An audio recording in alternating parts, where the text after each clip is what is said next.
Bien-aimés, nous sommes là sur notre page du département des femmes de l'Église en mission. Nous disons merci à notre Dieu pour ce jour qu'il nous donne et nous lui rendons gloire pour ce privilège. Je commence d'abord par m'excuser du fait de ce grand retard avec lequel nous commençons ce programme. Parce que normalement, on devrait commencer à 10 heures juste, mais je commence là avec un quart d'heure de retard. En tout cas, je m'en excuse. Sans plus tarder, nous allons élever nos voix et glorifier le nom de notre Dieu. Seigneur, nous te disons merci, nous te rendons gloire, nous te sommes reconnaissants pour ce moment si précieux, Seigneur éternel, que tu nous donnes aujourd'hui. Laisse que ton nom seul soit loué, que ton nom seul soit glorifié. Au nom de Jésus, nous te disons merci, Seigneur éternel, pour chacune de ces femmes qui s'est connectée ce matin, Seigneur, et celles qui vont se connecter plus tard. Nous savons, Seigneur éternel, que tu veux nous amener dans une nouvelle dimension en nous donnant, Seigneur, le pain de vie et en nous aidant, Seigneur, à considérer, Seigneur éternel, les Saintes Écritures, à les étudier, Seigneur, et surtout prier selon ta parole, Seigneur, car nous savons que quand nous prions selon ta parole, Seigneur, tu nous écoutes.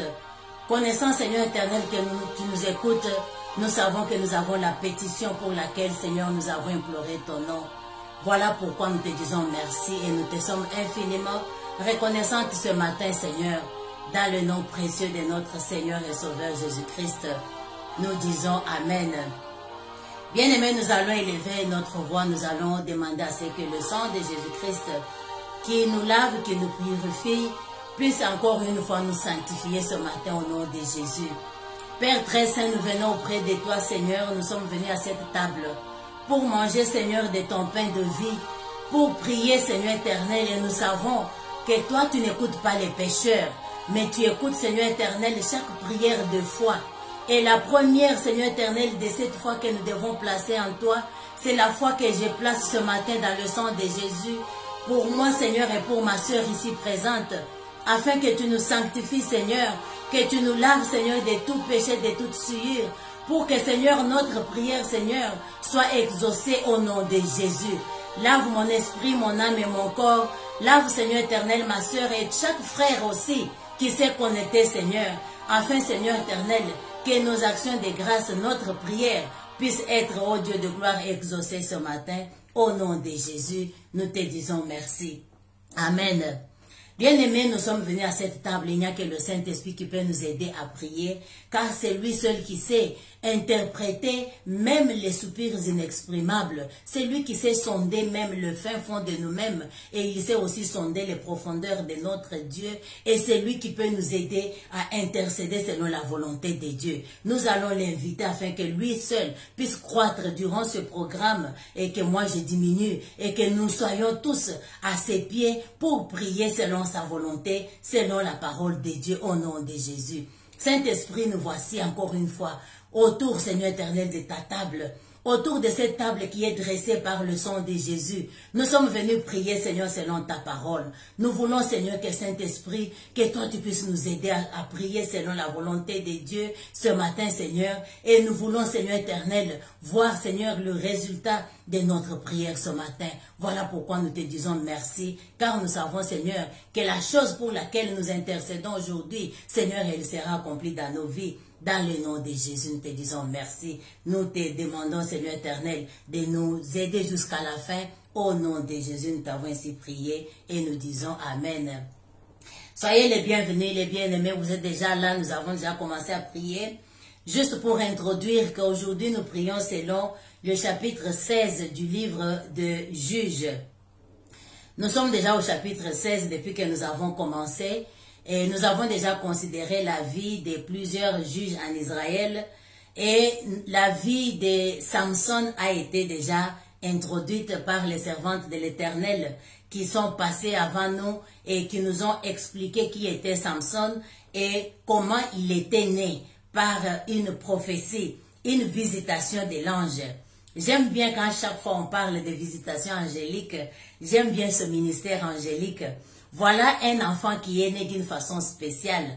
Et jusque-là, nous avons vu selon les Écritures que les autres qui étaient aussi nés avec de telles visitations, il y a eu Jean-Baptiste, il y a eu aussi notre Seigneur et Sauveur Jésus-Christ, où l'ange est venu et il a parlé. Donc pour Samson, il avait parlé au père Manoah, d'abord à la maman et puis au père Manoah.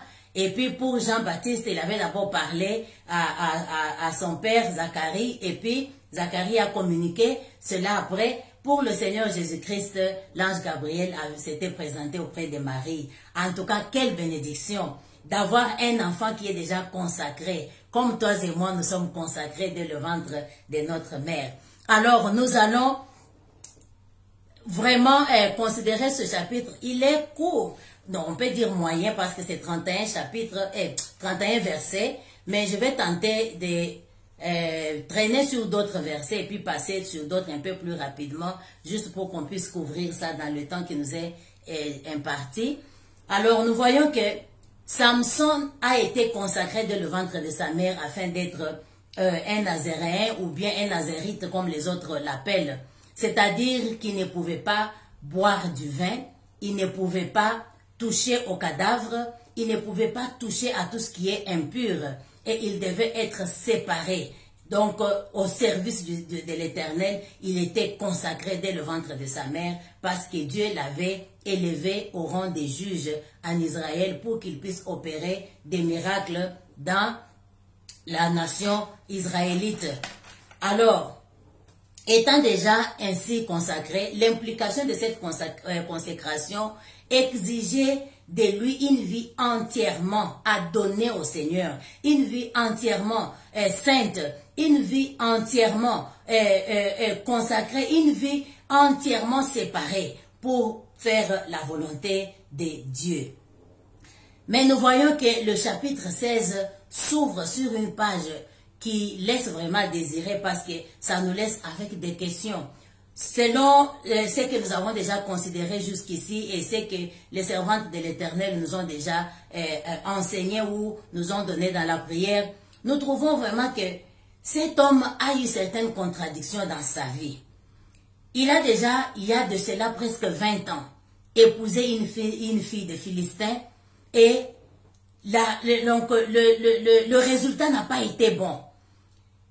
Et malgré cela, nous le voyons presque 20 ans plus tard, il revient encore dans la vallée. D'abord, il est venu à Gaza. Il est allé au niveau de la bande de Gaza, là où habitaient les Philistins, et là, il a aimé, il est allé chez une prostituée. Pendant qu'il était là, en tout cas, toutes les autorités et tous les hommes de Gaza s'étaient déjà dressés contre lui et l'avaient déjà enfermé. C'est-à-dire, ils avaient déjà fermé toutes les portes de la ville pour qu'il ne puisse pas s'échapper parce qu'ils attendaient seulement au matin pour qu'il se lève. Comme ça, on va le tuer. Mais voilà qu'à minuit, Samson s'est levé et il a trouvé que donc, toutes les portes étaient fermées. Alors, il va arracher et la porte et donc tout ce qui faisait cette porte, le terme m'échappe maintenant. Donc, mais il avait arraché toute la porte et il l'a transportée et il l'a amené avec lui vers les montagnes d'Hébron. Bien aimé, sans plus tarder, pendant que nous avançons, je sais que chacune de nous a déjà lu ce chapitre, nous sommes là pour prier. Nous allons élever nos voix. Toi et moi, nous sommes consacrés dès le ventre de notre mère. Pourquoi? Parce que quand nous lisons le livre de Jérémie, là nous retrouvons que Dieu, quand il parlait à Jérémie, il lui avait dit que avant que tu ne sois conçu, je te connaissais. C'est pour dire que Dieu, avant qu'il vienne avant que nous soyons conçus dans le ventre de nos mamans, Dieu nous connaissait déjà et nous avait déjà établi à quelque chose. Et à chacune de nous, il a donné une mission, à chacune de nous, il a donné un ministère à accomplir dans cette vie. Alors, nous allons élever nos voix. La première des choses que nous allons demander est que, oh Seigneur, est-ce que je connais ma mission sur cette terre? Est-ce que je connais ce à quoi tu m'as appelé? pour que je puisse mener ma vie selon cette consécration, pour que tout ce que je fais dans la vie, tout ce que j'aime, tout ce que je déteste, tout ce que je recherche, tout ce que je rejette, que cela soit toujours en communion avec l'appel que tu m'as adressé, que cela soit toujours en communion avec la mission que tu m'as donnée dans la vie. Là où tu ne connais pas, ma sœur, adresse cette prière à l'Éternel en ce moment. Que Dieu te révèle, que le Saint-Esprit qui est là avec nous te révèle quelle est ta mission dans la vie, celle à laquelle Dieu t'a consacré dès le ventre de ta mère. Voilà pourquoi il t'a donné la taille que tu as, voilà pourquoi il t'a donné le visage que tu as, voilà pourquoi il t'a donné l'intelligence que tu as, voilà pourquoi il t'a donné les talents que tu as, voilà pourquoi il t'a donné tout ce que tu es là. Dieu te l'a donné pour une mission bien déterminée. Alors élève ta voix, que Dieu te le révèle aujourd'hui au nom de Jésus. Amen. Bien-aimés, nous savons que pour Samson, il y avait des choses qu'il devait éviter. Et aller même jusqu'à éviter les raisins, même si c'était frais ou sec. Donc tout ce qui peut produire du vin, Samson ne pouvait même pas aller toucher à cela. Alors nous voyons que du côté du vin, jusque-là, on ne nous dit pas là où Samson avait bu. Du côté de toucher au cadavre, on ne nous dit pas là où Samson est allé enterrer quelqu'un ou quelqu'un ou avait manipulé les corps ou bien les cadavres. Mais nous voyons une grande contradiction dans ses amours. Quand ce jeune homme a voulu aimer, il a choisi d'aller aimer dans le camp adverse. Quand même son père a voulu le lui reprocher, il avait dit, elle me plaît très bien, prenez-la pour moi. Bien sûr que la Bible précise que les parents ne savaient pas que c'était pour la gloire de Dieu, afin de trouver une occasion de provocation contre les Philistins. Mais cela se fait il y a de cela presque 20 ans. Cet homme est déjà juge en Israël. Il connaît déjà quelque chose de ce qui lui était arrivé avec les femmes philistines. Qu'est-ce qui l'amène encore? Qu'est-ce que Samson est en train de faire à Gaza? Bien-aimé, tu vas élever ta voix. L'histoire de Samson nous est écrite pour que nous puissions, nous aussi aujourd'hui, nous regarder au travers ces écritures et tirer des leçons qui vont nous aider dans la vie. Moi, je vais te poser la question ce matin. Qu'est-ce que tu fais à Gaza? Tu connais que Dieu t'a appelé et tu es l'enfant, la fille de l'Éternel. Tu appartiens à une nation élue. Tu es une race royale. Tu as été déjà choisi. Tu as été lavé par le sang de Jésus. Dieu lui-même est descendu pour mourir à ta place, afin que tu appartiennes à cette nation royale. Qu'est-ce que tu fais à Gaza aujourd'hui? Gaza représente beaucoup de choses. D'abord, la Gaza aujourd'hui représente le monde. Parce que c'est dans le monde où nous trouvons tout ce qui est contraire à l'évangile. C'est dans le monde où nous trouvons l'ennemi de Dieu. C'est dans le monde où nous trouvons l'ennemi de la sainteté. C'est dans le monde. Ma sœur, qu'est-ce que tu fais à Gaza aujourd'hui? Toi-même, tu connais là où tu es. Élève ta voix. Si tu es aujourd'hui à Gaza, quel que soit ce qui t'a amené là-bas, pose-toi la question. J'ai été déjà dans le monde avant. J'en connais quelque chose. Je connais comment Dieu m'a délivré de là. Je connais comment Dieu m'a arraché de la voie et de l'emprise du diable. Aujourd'hui, je suis maintenant l'enfant de l'Éternel. Qu'est-ce que tu fais à Gaza aujourd'hui? Es-tu là juste parce que tu voudrais aimer quelqu'un? Es-tu là parce que tu voudrais vraiment côtoyer certaines amies? Es-tu là parce que tu voudrais faire les affaires avec certains partenaires? Es-tu là? Qu'est-ce que tu fais à Gaza aujourd'hui? Ma soeur, élève ta voix. Si tu es à Gaza, examine ton cœur et laisse que le Saint-Esprit te révèle. Les mobiles qui t'amènent à Gaza peuvent t'enfoncer si tu ne fais pas attention. Que tu élèves ta voix aujourd'hui. Oh, élève-toi en ce moment de Gaza. Répands-toi si tu es parti à Gaza pour une raison ou bien pour une autre. Au nom de Jésus. Élève ta voix. À Gaza, il y a des embuscades. À Gaza, il y a les gens qui ont déjà monté vraiment des pièges contre toi.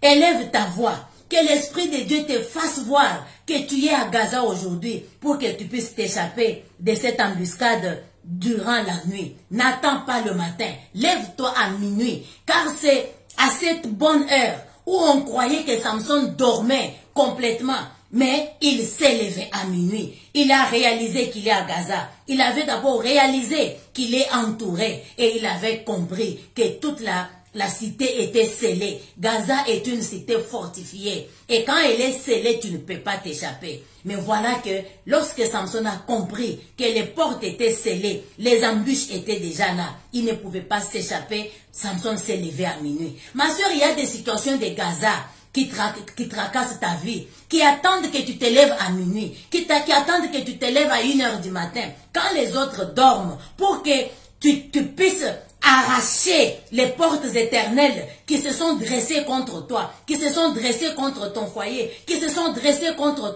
ton enfant, pour que tu puisses échapper. Au nom de Jésus, au nom de Jésus, lève-toi à minuit, ma soeur. Il y a des situations qui réclament que tu n'attendes pas jusqu'au matin. Lève-toi à minuit et échappe-toi de Gaza au nom de Jésus. À Gaza, il y a la prostitution, mes sœurs.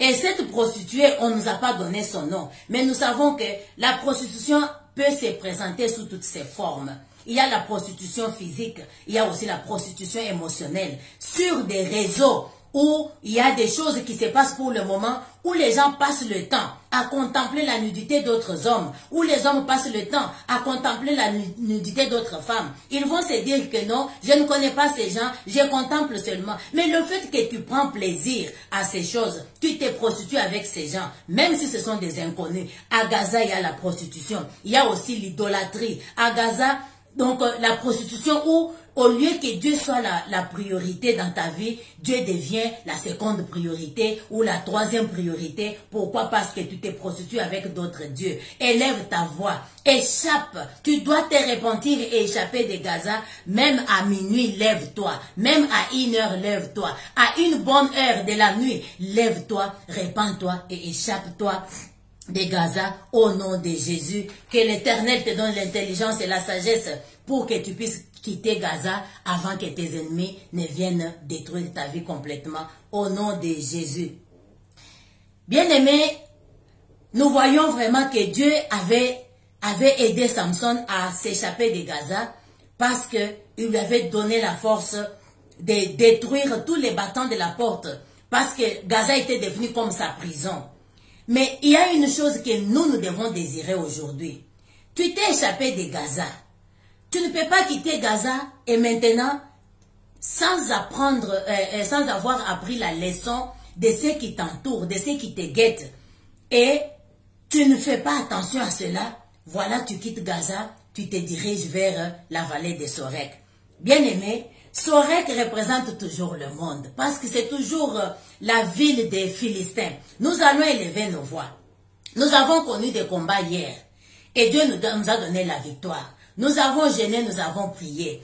Bonjour ma soeur, je vois quelqu'un qui me dit bonjour là. Bonjour ma soeur. Tu sais que Dieu t'a sauvé hier, Dieu t'a donné des conquêtes.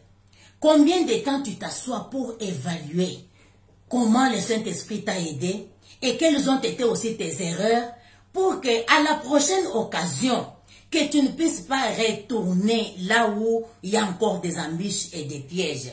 Élève ta voix pour que aujourd'hui, toutes les conquêtes que tu as eues hier, que cela ne passe pas comme juste une routine. Quand le Saint-Esprit s'engage à nous aider, quand le sang de Jésus s'élève contre notre ennemi pour que nous puissions gagner la bataille, quand Dieu nous donne des victoires dans des combats spirituels, quand Dieu répond à nos prières, nous devons faire une évaluation et connaître quelle a été notre faiblesse et comment Dieu nous a intervenu et comment Dieu nous a aidés. Ainsi, nous deviendrons sages. Nous allons éviter de retomber dans les mêmes situations. Alors, élève ta voix pour que, à partir de ce que tu as gagné hier, qu'aujourd'hui que tu aies la sagesse, que tu connaisses comment l'ennemi opère, que tu connaisses ce qu'on appelle le modus operandi de ton ennemi, pour que tu ne puisses pas risquer encore une fois. Parce que tu t'es échappé de Gaza,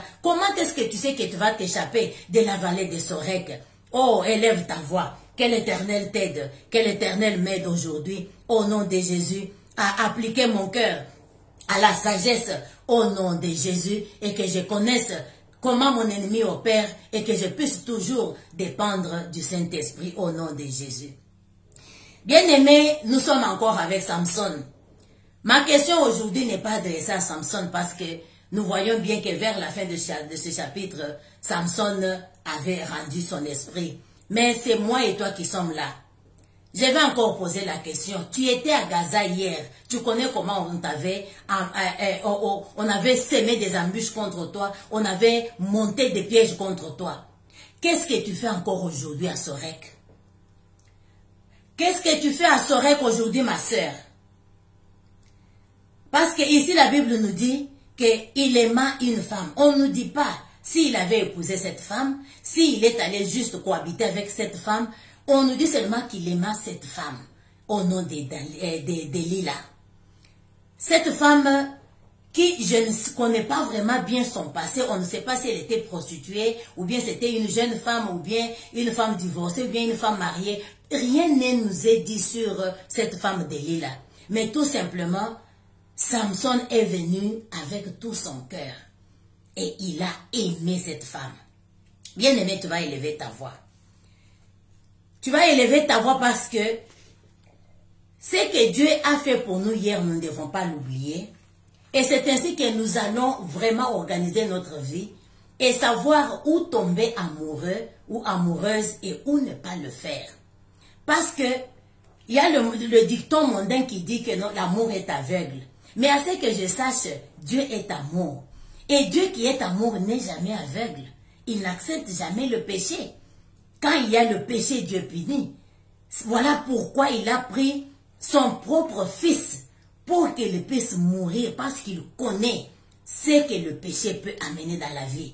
Le péché amène la mort spirituelle, la séparation d'avec Dieu. Dieu ne demeure pas aveugle. Bien qu'il aime le pécheur, il l'aime pour l'amener à la repentance. Alors nous voyons ici que Samson aimait. Et il aimait sans se poser des questions.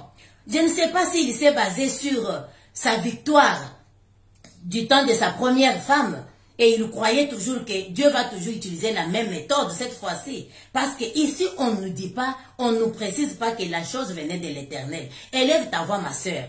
Peut-être que tu avais commis une erreur hier. Sans le savoir, c'était Dieu qui avait voulu que ça aille ainsi parce qu'il voulait se glorifier. Peut-être que quelque chose t'était arrivé hier. Même si Dieu t'avait délivré, tu ne peux pas compter sur ta propre intelligence. Tu ne peux pas aller risquer. Juste tout simplement parce que Dieu avait agi hier, aujourd'hui tu t'élèves, tu veux aller agir sans consulter l'Éternel et tu risques ainsi ta vie. Élève ta voix, ma sœur, et prie. Pour que tu ne sois pas de celles qui oublient, de celles qui oublions l'intervention de Dieu et les méthodes que Dieu avait utilisées, que nous ne soyons pas comptés parmi celles qui dépendons de notre propre sagesse, notre propre intelligence. Nous devons toujours nous appuyer sur le Saint-Esprit. Dans chaque combat, même si ça ressemble à d'autres combats, même si c'est similaire, le Saint-Esprit doit nous guider dans toutes les démarches que nous entreprenons au nom de Jésus. Ô Éternel, donne-nous la grâce. Donne-nous la grâce de comprendre, Seigneur éternel, que la manière que tu nous as délivrés hier peut ne pas être la même manière que tu vas le faire aujourd'hui. Bien que tu voudrais, Seigneur éternel, que nous puissions conquérir cette année, tes méthodes changent toujours. Tu es le même Seigneur, mais tes méthodes changent chaque fois. Aide-nous, Seigneur éternel, à comprendre cela au nom de Jésus. Épargne-moi, Seigneur éternel, de compter sur ma propre sagesse, de compter sur ma propre intelligence, mais que je puisse utiliser ma sagesse et mon intelligence pour dépendre de toi, pour placer ma foi en toi, pour communier avec toi dans cette conquête de cette année, de cette génération au nom de Jésus. Aide ma sœur ici présente au nom de Jésus. Bien-aimés, nous voyons que la rencontre de Samson avec Delilah a changé la vie de Samson. Et moi, je crois que ça a aussi changé la vie de Delilah. Je commence par parler de Delilah. Je sais que Delilah était une femme peut-être ordinaire parce que rien ne nous est raconté sur la vie de cette femme. Mais voilà qu'immédiatement, elle est aimée par un homme fort. Dès que Delilah rencontre un homme fort, elle devient importante. Au point que les 5 princes des Philistins ont trouvé maintenant l'importance de Delilah et ils se sont déplacés pour venir voir cette femme. Au lieu que cette femme comprenne que ma position d'importance n'est venue que par la présence de cet homme fort dans ma vie, mais nous voyons que cette femme, peut-être elle n'avait jamais connu l'amour avant, mais cette femme n'a pas compris le rôle de l'amour et le rôle des biens matériels dans sa vie. Elle a été séduite parce que quand on lui a présenté 1100 cycles par chaque prince, donc elle a fait ses calculs rapidement et elle s'est dit ça sera 5500 cycles d'argent, donc c'est beaucoup d'argent. Alors, comme il y a un pasteur qui avait toujours répété chaque fois que quand on ne connaît pas le but de quelque chose, quand on ne connaît pas la valeur de quelque chose, l'abus sera inévitable. Dalila n'a pas compris que l'amour de Samson dans sa vie l'a rendu célèbre, a fait d'elle une femme dont les princes pouvaient s'enquérir. Mais elle a plutôt échangé cet amour pour des biens matériels. Élève ta voix, ma sœur. Est-ce que tu connais la valeur de l'amour dans ta vie? Je commence par l'amour de notre cher époux Jésus-Christ. Nous sommes aujourd'hui ce que nous sommes parce que quelqu'un nous a aimés. Nous sommes ce que nous sommes aujourd'hui parce qu'un Dieu s'est fait homme pour que toi et moi nous soyons celles que nous sommes devenus. Est-ce que nous connaissons la valeur de cet amour dans notre vie? Allons-nous échanger cet amour avec les biens matériels comme Dalila l'avait fait? Élève ta voix. Oh Seigneur, que je ne sois pas de ces femmes qui ne connaissent pas la place de l'amour dans leur vie et qui veulent l'échanger pour des biens matériels au nom de Jésus. Oh, laisse que Seigneur, je puisse toujours privilégier ton amour dans ma vie, car tu es l'époux par excellence au nom de Jésus. Par ton amour, Seigneur, c'est toi qui fais que mon mari puisse m'aimer. Par ton amour, Seigneur, c'est toi qui fais que mon enfant puisse m'aimer. C'est par ton amour, Seigneur, que tu fais que mon pasteur puisse m'aimer, les dirigeants de mon église puissent m'aimer, mes voisins puissent m'aimer, mes voisines puissent m'aimer, que mes amis même puissent m'aimer. C'est par ton amour, Seigneur. Seigneur, je sais que c'est aussi par ton amour que l'ennemi peut me jalouser. Que je reconnaisse cette place, Seigneur, et que je ne puisse jamais marchander ton amour à cause des biens matériels au nom de Jésus. Bien-aimé, je retourne vers Samson, l'homme fort. Et il est l'homme fort à cause du Saint-Esprit. Oh, mon temps est en train de vraiment partir trop vite. Mais nous allons seulement passer à la prière parce qu'il y a beaucoup de choses à retirer ici. Nous allons prier afin de ne pas être comme Samson. Bien sûr, nous sommes des femmes, nous sommes appelés à aimer, nous sommes appelés à donner notre charme, nous sommes appelés à consoler, nous sommes appelés à avoir des amitiés. C'est ça même ce qui apporte l'équilibre dans notre vie. Bien-aimé, tu vas élever ta voix. Dans cette vie, chaque amour ou bien tous les amours que nous pouvons avoir, nous devons toujours les mesurer face à notre foi en Dieu, face à notre vie éternelle.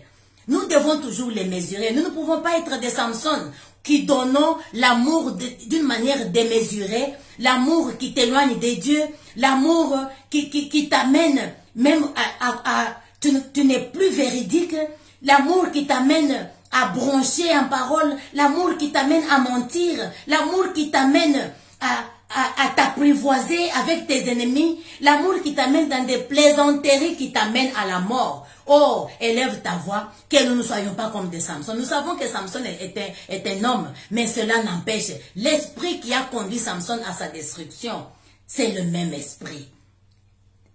Que l'Éternel t'aide, que l'Éternel m'aide au nom de Jésus. Pendant que nous parlons de Samson bien-aimé, nous allons prier pour nos fils. Et je voudrais que nous prions aussi pour nos filles. Nous sommes dans une génération où le monde nous guette, le monde nous entoure. Beaucoup des hommes qui ne connaissent pas, qui ne veulent pas l'évangile, qui ne veulent pas Dieu, aiment souvent épouser les femmes chrétiennes. Pourquoi? Parce qu'ils savent qu'une fois j'ai une femme chrétienne à la maison, elle va prier, elle me sera fidèle, même si moi je déconne, même si moi je fais ceci, elle sera à la maison, elle va supporter, elle sera patiente, elle va pleurer devant son Dieu, alors moi je serai tranquille. Que l'Éternel épargne nos filles de tel genre de maris au nom de Jésus. Qu'elles ne tombent pas parmi les Dalila qui sont les Dalila masculins au nom de Jésus. Que l'Éternel épargne nos garçons de tomber entre les mains des Dalila au nom de Jésus. Que Que nos garçons comprennent les pièges qui viennent de ce genre d'affinité, qui viennent de ce genre de mariage. Où toi tu viens avec ton cœur, tu viens avec tout ton amour, mais ton ennemi est en train de faire des calculs sur toi. Il regarde ta tête, il connaît combien ça coûte. Pendant qu'elle te dit je t'aime, elle est en train de calculer les cycles d'argent. Elle calcule déjà ce qu'elle va acheter avec cet argent. Pendant que toi tu es en train d'aimer, que l'Éternel donne la sagesse à ton fils, que l'Éternel donne la sagesse à mon fils, à ma fille, à ta fille, pour qu'elle ne tombe jamais dans ce piège au nom de Jésus. Qu'elle sache évaluer la foi, la mission que Dieu leur a donnée, la gloire qui est attachée à cette mission, l'élévation qui est attachée à cette mission, pour ne pas tomber sous les jougs de servitude de Dalila au nom de Jésus. Au nom de Jésus. Bien-aimés, même nous qui sommes là, nous pouvons être mariés, nous pouvons être des femmes qui élevons nos enfants seuls. Nous pouvons être passés dans des différentes situations aujourd'hui. Nous ne pouvons pas oublier que les Dalila de ce monde existent, les Philistins de ce monde existent, les princes de ce monde existent. Alors, nous devons toujours mesurer notre amour en fonction de notre foi en Dieu, en fonction de notre mission, parce que c'est à cela que s'attache une grande rémunération, une grande gloire au nom de Jésus. À cause de mon temps que je viens totalement de consommer, je vais juste toucher vraiment quelque chose d'autre. Nous allons maintenant prier. Nous allons prier, prendre autorité sur tous les projets maléfiques des princes des Philistins. Qui, quand ils dépendent de leur Dieu, le Dieu Dagon, que je ne veux même pas citer encore le nom pour la deuxième fois, ils dépendent de l'argent et chaque jour ils évaluent, ils ont des projets, ils sont en train de te guetter, ils veulent dépenser pour avoir ta foi, pour avoir ta tête, pour t'empêcher d'accomplir ta mission. Alors tu vas cette fois-ci prendre autorité, détruire tous les projets des princes des Philistins au nom de Jésus. Que tous ces projets tombent au nom de Jésus. Tous ceux qui calculent comment te piéger, tous ceux qui calculent comment t'enchaîner, tous ceux qui calculent comment payer les gens autour de toi afin de t'avoir, que leurs projets tombent au nom de Jésus, qu'ils ne puissent pas t'avoir au nom de Jésus. Oh, que l'Éternel te fasse échapper comme l'oiseau s'échappe du filet de l'oiseleur, au nom de Jésus. Oh, qu'aujourd'hui, si tu es déjà peut-être encerclé, oh, que tu échappes au nom de Jésus. Que le fondement même, le fondement matériel, le fondement démoniaque sur lequel les princes des Philistins s'appuient, que ce fondement soit brisé et qu'il tombe en ruine au nom de Jésus. Oh, que l'Éternel te fasse échapper, qu'il fasse échapper ton enfant au nom de Jésus. Oh Seigneur, nous te disons merci parce que tu sais aussi nous ouvrir les yeux. Ma soeur, prie pour que l'Éternel t'ouvre les oreilles spirituelles. Il y a des fois, bien-aimés, que nos ennemis nous disent des choses en face, comme des plaisanteries, comme des blagues, et nous n'arrivons pas à dénicher cela. Mais quand nous dépendons de l'Esprit du Seigneur, il sait nous ouvrir cette oreille, il sait nous faire voir des choses. Il y a une fois qu'une femme avait partagé ceci, une femme qui avait associé d'autres femmes pour prier parce qu'elle ne concevait pas. Alors elle priait avec ses amis pour sa conception. Ses amis avaient d'enfants. Alors, chaque fois quand elle venait prier chez elle, elle devait faire des commentaires tels « Oh, mais toi tu es bien, ta maison est propre. » Bien aimé, quand tu attends famille, tu cherches à ce que Dieu te bénisse avec un enfant. On ne refuse pas, on peut apprécier quelque chose. Mais ces femmes connaissaient la condition de cette femme et faisaient des commentaires. Oh, ta maison vraiment est propre. Oh, c'est pas comme chez nous. En d'autres mots, tu es bien parce qu'il n'y a pas d'enfant qui salisse ta maison. Qu'est-ce qui prouve que je ne peux pas avoir l'enfant et avoir une maison propre? Parce que c'est possible d'avoir l'enfant et d'avoir la maison propre. Alors, tu vas élever ta voix et connaître. Donc, quand les gens te parlent, avec le Saint-Esprit, même s'ils le disent comme des plaisanteries, tu peux découvrir ce qui se passe. De telles femmes, tu ne peux pas t'associer avec pour qu'elles viennent intercéder avec toi. Donc, elles préfèrent que ta maison soit propre. Toi, tu y es bien comme ta maison est propre. En d'autres mots, bien-aimé, élève ta voix. Que l'Éternel nous donne l'intelligence de ne pas chaque fois écouter avec l'oreille physique, mais de aussi écouter avec l'oreille spirituelle. Nos ennemis, des fois, nous disent des choses en face. Mais quand nos oreilles sont voilées, nous n'arrivons pas à le déchiffrer, nous n'arrivons pas à le comprendre. Mais quand l'aide de l'Esprit vient, nous commençons à analyser, c'est là que nous nous rendons compte que voilà ce qu'on est en train de me dire. Je ne parle pas du côté négatif, où il faut chaque fois interpréter ce qu'on nous dit, quand on nous fait des compliments, non. Mais je parle des choses bien précises. L'Esprit du Seigneur va te donner, va te faire voir la différence entre les plaisanteries mortelles, comme celle que Dalila était en train de faire avec Samson. Que l'Éternel nous aide au nom de Jésus. Bien aimé, je vais encore, nous allons encore prier sur ce point et je vais clôturer. Nous allons prier. Samson, aujourd'hui nous avons la Bible. Je ne vais pas trop parler encore de Samson parce que le temps est parti. Alors, la Bible nous dit que ton oui soit oui, que ton non soit non. Ce qu'on y ajoute vient du malin. Samson savait que soit il devait dire la vérité, soit il ne devait pas dire la vérité. Mais dans ses plaisanteries avec Dalila, Samson a commencé par y ajouter quelque chose. Les cordes fraîches, les cordes neuves, tisse mes cheveux, tout ça. Il a commencé petit à petit à y ajouter quelque chose sans se rendre compte que cela venait du malin. Il a commencé par les cordes autour, au niveau qu'il était déjà au niveau des cheveux. Et voilà que plus tard, il n'en pouvait plus, il a donné la vérité. Bien aimé, moi et toi, nous savons que l'Éternel nous a dit que ton oui soit oui, que ton non soit oui. Ce qu'on y ajoute vient du malin. Alors élève ta voix. Dès que tu te rends compte que tu ne peux plus dire la vérité, pourquoi tu te mets à exagérer? Quand tu te rends compte que tu ne peux plus dévoiler la vérité à cette personne, pourquoi tu cherches à mentir? Que l'Éternel t'aide aujourd'hui. C'est la vérité qui nous fait voir si nous marchons avec le Saint-Esprit ou pas. Mais dès que tu découvres que tu ne marches plus dans la vérité, il y a des ajouts, il y a des choses, tu dois déjà reconnaître que ça vient du malin. Et ça, c'est un piège. Parce que au travers des petits mensonges, comme pour échapper d'abord maintenant, tu finiras par te vendre toi-même avec ta propre bouche. Que l'Éternel nous apprenne la différence dans le nom de Jésus. Soit tu t'étais, soit tu dis la vérité. Et si tu sens que le Saint-Esprit t'empêche de dire cette vérité, dis à Dalila que je ne veux pas qu'on parle de ce sujet. Bien sûr, je t'aime, mais mon amour n'est pas dans ce qui me donne la force ou quoi. Tu as aimé Samson, et Samson est un homme fort. Soit tu m'aimes tel que je suis, ou soit va chercher un homme simple. Pourquoi tu veux faire de moi un homme comme tous les autres? Tous les autres existaient, mais ils ne t'ont pas aimé. Ma soeur, si toi aussi tu es Dalila, tu cherches à ce que ton mari soit comme tous les autres hommes. Non, tu as aimé cet homme parce que tu voyais quelque chose de spécial en lui. Aide-le tout simplement à marcher dans la voie de l'Éternel. Seulement s'il s'égare de Dieu, ok, voilà là où tu vas chercher à ce qu'il soit comme tous les autres chrétiens. Mais s'il est chrétien, mais s'il sert l'Éternel, mais s'il est véridique dans sa marche, pourquoi tu veux qu'il soit comme un autre homme qui ne t'a pas aimé, qui ne s'est pas approché de toi? Que l'Éternel nous aide au nom de Jésus.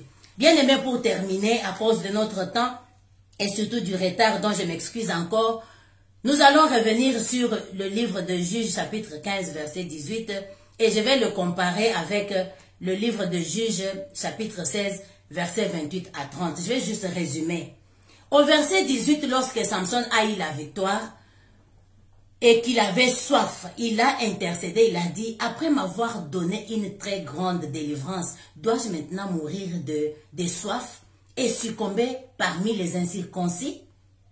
Et l'Éternel a fait un miracle pour donner de l'eau à Samson.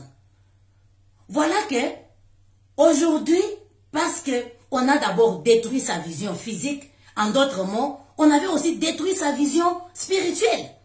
Toi, tu es juge en Israël, tu es là pour détruire les Philistins afin de sauver ton peuple.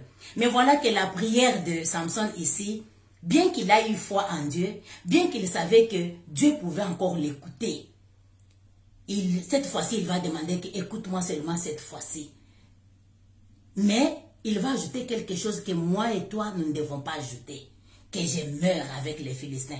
Pourquoi tu veux mourir avec les Philistins, Samson? Mais on ne peut pas le juger. Nous ne devons que nous juger nous-mêmes. Élève ta voix, ma soeur. Élève ta voix. Cette situation qui t'a tellement accablé, cette situation qui a tellement duré, ne doit pas t'amener à accepter le moindre de ce miracle, ne doit pas t'amener à accepter que Dieu te donne un enfant et que tu meurs comme Rachel avait dit, donne-moi les enfants et sinon je meurs. Oui, elle a eu les enfants et puis elle est morte. Du temps que Joseph grandissait, qu'il est devenu prince en Égypte, Rachel n'était plus là pour vivre ce bonheur. Oh, tu vas élever ta voix. Que la bénédiction que Dieu t'a donnée, cet enfant-là qui est aujourd'hui, qui ressemble à un rebelle, oh, cet enfant sera béni, cet enfant sera serviteur de Dieu, et toi tu seras là, quand il sera ordonné pasteur, et ta chaise ne sera pas vide au nom de Jésus. Que ta chaise ne soit pas vide au mariage de tes enfants, au nom de Jésus. Que ta chaise ne soit pas vide à l'anniversaire de tes enfants, au nom de Jésus. Que ta chaise ne soit pas vide à l'élévation de ton mari, au nom de Jésus. Que ta chaise ne soit pas vide à l'élévation de ton église, au nom de Jésus. Nous devons demander des miracles qui sont complets. Quelque chose ne doit pas manquer. Quelque chose ne doit pas être brisé. Ne soyons pas comme Samson. Il savait du moins que Dieu allait l'écouter. Mais il a opéré un grand miracle. Il a tué à sa mort plus qu'il avait tué dans sa vie. Mais seulement il est mort parmi les incirconcis. Quelque chose qu'il avait refusé dans le chapitre précédent. Oh, que l'Éternel nous aide, que nous ne soyons pas aussi de ceux-là. Même si c'est dans la victoire, que nous ne puissions pas tomber avec les incirconcis. Mais que notre mort soit celle des enfants de Dieu. Que notre mort puisse apporter gloire. Ou soit que notre enlèvement puisse apporter gloire au nom de Jésus. Bien-aimés, nous bénissons l'Éternel. Nous sommes sur le département des femmes de l'Église en mission, dirigée par Maman Diva Bilonda, l'Église dirigée par notre cher pasteur Job. Nous considérons un chapitre chaque jour. Demain, la servante de l'Éternel sera avec nous pour nous aider à prier avec le chapitre 17, que je vous invite déjà à lire cet après-midi. Comme ça, quand nous venons prier, nous comprenons le contenu. Alors pour conclure, nous allons bénir notre Dieu. Seigneur, nous te disons merci parce qu'aujourd'hui tu nous apprends à te faire confiance et ne pas nous reposer seulement ou soit faire confiance sur notre expérience du passé, mais plutôt faire confiance à l'Esprit du Seigneur au nom de Jésus. Seigneur, aujourd'hui tu nous apprends à placer notre foi entière en toi et espérer des miracles complets, des miracles permanents, des miracles qui apportent gloire à l'Éternel et aussi des miracles desquels nous bénéficions aussi, les miracles qui, même sans les yeux physiques, nous pouvons écouter les cantiques des louanges parce qu'il y a eu une grande délivrance. Que l'Éternel nous aide. Oh, restaure la vision, Seigneur, d'une femme aujourd'hui. Une vision qui a été détruite par les Philistins. Laisse, Seigneur, que cette vision soit restaurée au nom de Jésus. Fais-nous grâce au Éternel, Dieu des armées, de demeurer fidèles jusqu'au bout, au nom de Jésus. Merci, nous disons Amen. En tout cas, je dis merci pour votre patience, que ce soit au début, que ce soit à la fin. Que l'Éternel Dieu, notre Sauveur, nous aide. Nous allons continuer demain à 10 h. Soyez bénis.